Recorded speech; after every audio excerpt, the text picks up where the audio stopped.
अस्सलाम वालेकुम। डॉक्टर मोहम्मद रियाज, आजवेरी veterinary clinic and pharmacy, Chowk Shadipura.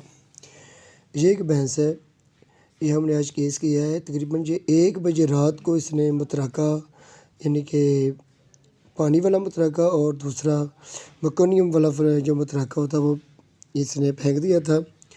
लेकिन ये इंतज़ार में थे कि ये भैंस खुद ब खुद ही यानी कि अपना बच्चा दे देगी, यानी कि डिलीवरी का मसला हल कर लेगी। लेकिन इसने मसला हल ना किया और इन्होंने एक नज़दीक जो डांगरी था, जो फार्मर था, उसको बुलाकर इन्होंने चेक करवाया। उसने काफ़ी कोशिश की लेकिन ये नाकामयाब ना हो सका, क्योंकि इसमें असल में ना डिस्ट्रोकिया बना हुआ था।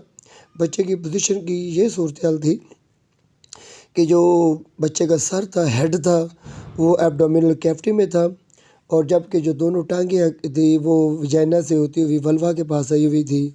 जबकि ये दोनों टांगों को ही खींच रहे थे बार बार, और इसको सर जो था वो यानी कि ढूंढने की कोशिश कर रहे थे, वो सर ना मिल रहा था। बार बार ये जो नाकाम ट्राई कर रहे थे। ये सुबह हमने आकर इसको तब 11 से 12 बजे आकर चेक किया तो बच्चा अंदर से मर चुका था, और हत्ता कि बच्चा जो था वो हीट की वजह से फूलने लग गया था और मरा हुआ बच्चा। जबकि जितनी ज़्यादा लेट करेंगे उतनी ज़्यादा इसमें यानी कि डिलीवरी में मुश्किल पेश आती है। जबकि हमने जब देखा तो इसका सर्विस का मुँह भी हल्का सा बंद होना शुरू हो गया था। तो हमने सबसे पहले तो ऑक्सीटोसिन का इंजेक्शन लगाया 20 ml, और साथ हमने एंटीबायोटिक का इंजेक्शन मॉक्सिसिलिन और जेंटामाइसिन 20 ml पहले ही दे दिया, और साथ हमने 1 लीटर सरसों का तेल पाइप के ज़रिए वजाइनल के करीब यानी कि एब्डोमिनल कैविटी के पास हमने पाइप का मुँह रखा, और ऊपर से तेल को यानी किसी ऊपर यानी ऊंचा करके कीफ की सूरत में हमने अंदर को तेल यानी कि फेंक दिया। और तेल फेंकने के बाद हमने इसको यानी कि बच्चे की जो नीचे वाला जबड़ा होता है, दांतों वाला हिस्सा जो होता है, उसको हमने रस्सी डाली। रस्सी डाल के हमने सर को वल्वा के पास लेकर आ गए, वजाइना से होता हुआ वल्वा के पास आ गए। जब तो हमने दोनों टांगों को भी खींचने के लिए दोनों दोस्तों को कहा, तो ये देखिए हम कोशिश कर रहे हैं कि ये आसानी से यानी कि ये बच्चा बाहर आ जाए। और ये बहुत आसान सा यानी कि डिस्ट्रोकिया था, इतना मुश्किल नहीं था। लेकिन जब जितनी देर तक आप तरतीब को बेहतर नहीं करेंगे उतनी देर तक आपको ये मुश्किल ही महसूस होगा। जबकि आप तरतीब बेहतर कर लेते हैं तो आपके लिए इजी होगा। इसमें सबसे ज़्यादा मेन जो प्रॉब्लम होती है वो यही होती है कि सबसे पहले हमने बच्चे की पोजीशन को देखना होता है। पहले हमने ग्लव्स चढ़ाना होता है लुब्रिकेंट करके, तेल वगैरह लगाकर, और सबसे पहले हमने वल्वा से हाथ करते हुए दाखिल करते हुए हम वजाइना से हम नीचे एब्डोमिनल कैविटी से गुजरते हुए हम देखते हैं, सर्विक्स के अंदर हाथ दाखिल करके देखते हैं कि बच्चे के अज़ा कहाँ कहाँ पड़े हुए हैं। और ये देखिए हमने सबसे बेहतरीन तरीका कर ये है, हमने जब बच्चे की नीचे वाले जबड़े को रस्सी डाली, रस्सी डालने के बाद हमने इसको खींचना शुरू कर दिया। ये बड़ी इजीली तौर पर राम राम से आहिस्ता आहिस्ता बाहर आ रहा है। लेकिन ये इधर आकर इसका धड़ जो था, दोनों टांगों वाला जो हिस्सा था वो आकर इधर फंस चुका था, क्योंकि यानी कि इसने एडवांस प्रेगनेंसी में आज से तकरीबन 15 से 20 दिन पहले इसने प्रोलैप्स का वजाइनल प्रोलैप्स का सामना भी किया था। और इसके बाद फिर यानी कि ये पार्चुरेशन के 10 से 5 दिन के बाद फिर इसने 3-4 दफ़े इसने प्रोलैप्स को यानी कि बाहर निकाला था। इसको इनके इन्फेक्शन बहुत ज़्यादा हो चुकी थी, वजाइना में सोजिश आ चुकी थी, जिसकी वजह से यानी कि बच्चा का यानी कि लुब्रिकेंट की शक्ल में बाहर निकलना बहुत मुश्किल नज़र आ रहा था। बच्चा फंस कर आ रहा था।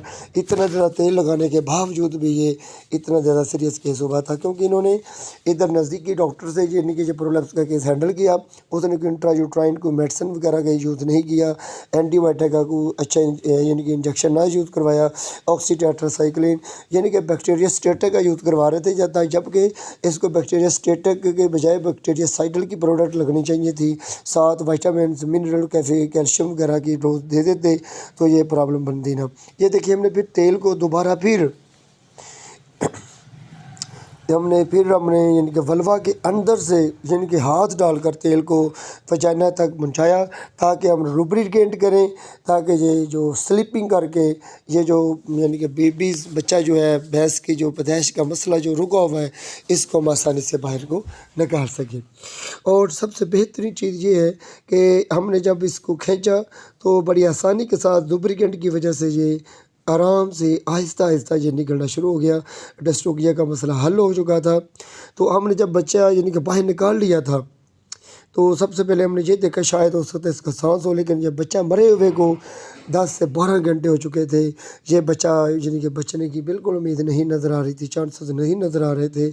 हमें ये लग रहा था अगर ये थोड़ा सा भी लेट अगर हो जाए तो हो सकता था कि सेप्टिसीमिया, इंट्रायूट्राइन में इन्फेक्शन और जहरीले असरात फैलने का बहुत ज़्यादा ख़तरा था। ये देखो बच्चा बाहर निकल आया और हमने फ़ौरन इंट्रायूट्राइन में हमने एंटीबायोटिक का सलूशन जो हम बनाते हैं, जेंटामाइसिन, मॉक्सिसिलिन और डेक्सामेथासोन और प्रेडनिसोलोन का हम जो सलूशन तैयार करते हैं वो हमने इंट्रायूट्राइन पे यानी कि हमने हाथ की हथेली में रख कर इंट्रायूट्राइन में इंजेक्ट कर दिया। और साथ ही हमने इसको फ़ौरन मेल्फन सी कैल्शियम की ड्रिप भी लगा दी। एंटीबायोटिक के तौर पर हमने गर्दन में इंजेक्शन पहले ही लगा दिए थे, मॉक्सिसिलिन और जेंटामाइसिन, और पेन किलर के तौर पर कीटोजेट का इंजेक्शन जो था वो भी हमने लगा दिया था। और साथ हम ताकत दे रहे हैं, कैल्शियम की बोतल लगा रहे हैं। और बोतल लगाने के बाद ये हमने अगले दिन आकर इंट्रायूट्राइन फिर हमने पैसरीज रखी, प्री टेट्राग्राम पैसरीज का यूज़ करते हैं, 3 टैबलेट रखते हैं। और साथ फिर हमने मॉक्सिसिलिन, जेंटामाइसिन और मेलोक्सिकिम का यूज़ किया। साथ हमने साइक्लोमेट का इंजेक्शन भी दिया। और ये भैंस अल्हम्दुलिल्लाह चारा भी खा रही है, जुगाली भी कर रही है, उठने बैठने में भी इसको कोई दिक्कत महसूस नहीं हो रही। ये देखें, ये भैंस की अगले दिन की वीडियो है।